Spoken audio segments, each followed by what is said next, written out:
Good evening, students. So here I am to share my experiences, my UPSC journey with all of you, which will yield valuable lessons to all and which will help you take a resolve of studying marathon sessions, which will help you realize your potential and which will give you a conclusion that nothing is impossible for you in this examination preparation process. The event which I am going to share happened with me in my second attempt, and it changed my belief in myself. It helped me realize my potential. मुझे अपना potential पता चल गया. मैं अपने आप को बहुत कमजोर समझता था, लेकिन उस इवेंट के बाद मुझे लगने लगा कि yes, I have the potential.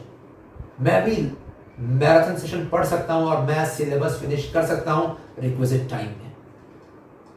तो ये इवेंट शेयर करने के लिए मुझे अपने अतीत में जाना पड़ेगा. मेरा second attempt year 2006. I had appeared for prelims from Allahabad, and after giving my prelims I shifted to Delhi. Delhi shift करने का एक बहुत ही स्ट्रेटेजिक डिसीजन था मेरा, और वो ये था दैट स्टडी मटेरियल्स जो हमारे समय में केवल ऑफलाइन थे वो बनारस में उपलब्ध नहीं थे. मुझे दिल्ली जाना था इसलिए ताकि स्टडी मटेरियल्स मुझे मिल सके और मैं सेकेंड अटेम्प्ट में अपना मैक्सिमाइज करूं अपना पोटेंशियल और मैक्सिमम दे सकूं उस अटेम्प्ट में. तो दिल्ली शिफ्ट होते ही मैं लग गया अपनी तैयारी में, इन डेप्थ तैयारी में, जनरल स्टडीज, ज्योग्राफी और एंथ्रोपोलॉजी. और मैं यहां बता दूं आपको दैट हमारे समय मेंस में 2 ऑप्शनल्स हुआ करते थे और दोनों ऑप्शनल्स के 2-2 पेपर होते थे. Each paper was of 300 marks. तो मेरे भी 2 ऑप्शनल्स थे. एक था ज्योग्राफी. ज्योग्राफी मेरा बहुत ही स्ट्रॉन्ग एरिया था, एंड सेकंड था anthropology. Anthropology was my second optional. Anthropology के 2 पेपर्स ईच ऑफ 300 मार्क्स. और एंथ्रोपोलॉजी में मेरा सेकंड पेपर जो था, ट्राइबल्स के ऊपर फोकस करता हुआ पेपर, वो बहुत ही वीक था. इनफैक्ट मैंने पढ़ाई करी थी पहले अटेम्प्ट में उस पेपर की, लेकिन उसके बाद मैंने टच भी नहीं किया था उस पेपर को. और प्रीलिम्स होने के बाद मैंने मेंस की तैयारी में जो मैंने जान लगाई वो पूरा फोकस था जनरल स्टडीज और ज्योग्राफी और एंथ्रोपोलॉजी पेपर फर्स्ट में. और मैंने सेकेंड पेपर को बहुत लाइटली ले लिया. Mains were scheduled from 10th of October, and that day I remember it was probably 25th or 26th of September. मैंने एंथ्रोपोलॉजी का सेकेंड पेपर का बुक उठाया, सिलेबस उठाया, and again after giving it a superficial study I was going to close the book when a thought knocked my mind. और वो thought था, अब कब तक टालोगे, अब कब पढ़ोगे, 10 अक्टूबर से एग्जाम है. यस, एंथ्रोपोलॉजी का पेपर 17 अक्टूबर को है, लेकिन आज है 25 सितंबर. अब कब पढ़ोगे? 300 नंबर का ये पेपर, कहीं ये तुम्हें एग्जामिनेशन प्रोसेस से बाहर ना कर दे. हर जगह तुमने अपनी एनर्जी लगाई है केवल इस पेपर को छोड़कर. Why are you leaving out this paper? और जैसे ये थॉट मेरे माइंड में आया, तुरंत I went for self introspection. और मुझे साफ साफ ऑनेस्ट तरीके से सेल्फ इंट्रोस्पेक्शन के बाद मुझे साफ साफ अपने स्ट्रॉन्ग एरियाज और वीक एरियाज दिखने लगे. और वीक एरियाज में, ग्रे एरिया में एंथ्रोपोलॉजी सेकंड पेपर मुझे दिख रहा था. And then and there I took a resolve that अब एंथ्रोपोलॉजी का सेकंड पेपर मैं सबसे पहले पढ़ूंगा. एक रीडिंग एटलीस्ट दूंगा. अब इसमें 3 दिन लगे या 5 दिन या 7 दिन. मैंने बाकी सारे बुक्स जनरल स्टडीज के और ज्योग्राफी के क्लोज किए और साइड किया उसे, ताकि मेरा पूरा ध्यान केंद्रित रहे एक ही चीज के ऊपर, anthropology, anthropology and anthropology second paper. और उसके बाद बुक साइड रखने के बाद मैंने रिजॉल्व लिया दैट मैं किसी के साथ इंटरेक्ट नहीं करूंगा नेक्स्ट 3-4 डेज के लिए. फुल डे मेरा जाएगा स्टडीज पे, और एसेंशियल एक्टिविटीज हटाकर मेरे पास जितना समय बचेगा मैं पूरा यूटिलाइज करूंगा एंथ्रोपोलॉजी सेकंड पेपर में. और उसी शाम मैं लग गया अपने रिजॉल्व पे. ये केवल एंथ्रोपोलॉजी सेकंड पेपर की बात नहीं थी, ये मेरे रिजॉल्व की बात थी. अगर मैं अपने रिजॉल्व पे अडिग रहूंगा तभी जाकर मैं आगे बढ़ पाऊंगा लाइफ में. और यही सोचकर मैं पढ़ने बैठ गया. first day, I was exhausted, depressed. I studied. Sometimes the thoughts went into my mind. Sometimes they went over my head. और जो वीक एरियाज आपको ही पता होगा, आपके भी कुछ वीक एरियाज होंगे सब्जेक्ट्स में, और जो वीक एरियाज होते हैं उसमें मैक्सिमम पॉइंट्स सर के ऊपर से जाते हैं.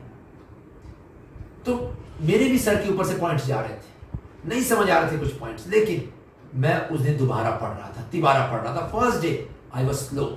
I could only finish off 2 units in the first section. But nevertheless, मुझे लगा 10 units में 2 units खत्म हो गए. That means थोड़ा तो confidence आया. 20% तो खत्म हुआ है मेरा. और इसी confidence जो generate हुआ था, इसी को मैंने आगे बढ़ाया next day. Next day in the morning, I sat to finish off next 3 to 4 units. और next day morning में जो 3 से 4 यूनिट मैंने फिनिश किया, उसके पहले I went for revising the 2 units which I had read the earlier day, जो previous day. और जब भी मैं रीड करता हूं, मैं हाइलाइटर या पेन रखता हूं अपने पास मार्क करने के लिए, क्योंकि जब भी मैं रिवाइज करूंगा उस पेज को, मुझे कॉन्फिडेंस आता है दैट मैंने एक बार पढ़ा इसे, मैंने हाईलाइट किया इंपॉर्टेंट एरियाज यहाँ पे. एंड नेक्स्ट डे मैंने 4 यूनिट्स खत्म किए शाम तक. और उसके बाद थर्ड डे तो लगा जैसे कि इंटरेस्ट जनरेट हो गया उस सब्जेक्ट में. लगा कि ये जो लास्ट 2 डेज गए हैं, ये 6 यूनिट्स कैसे खत्म हो गया मुझे पता ही नहीं चला. और नेक्स्ट डे इसी मोटिवेशन में मैंने बाकी यूनिट्स भी खत्म कर दिए along with revision. In short, जिस दिन मैं बैठा था उससे एग्जैक्टली थर्ड डे मेरा पूरा पेपर एक रीडिंग के साथ 50% रिवीजन के साथ खत्म हो चुका था. एटलीस्ट 50% एरियाज को मैंने एक बार रिवाइज कर लिया था. और जब थर्ड डे में वापस इंट्रोस्पेक्ट करने बैठा अपने लास्ट 3 डेज का journey, it was not less than a journey.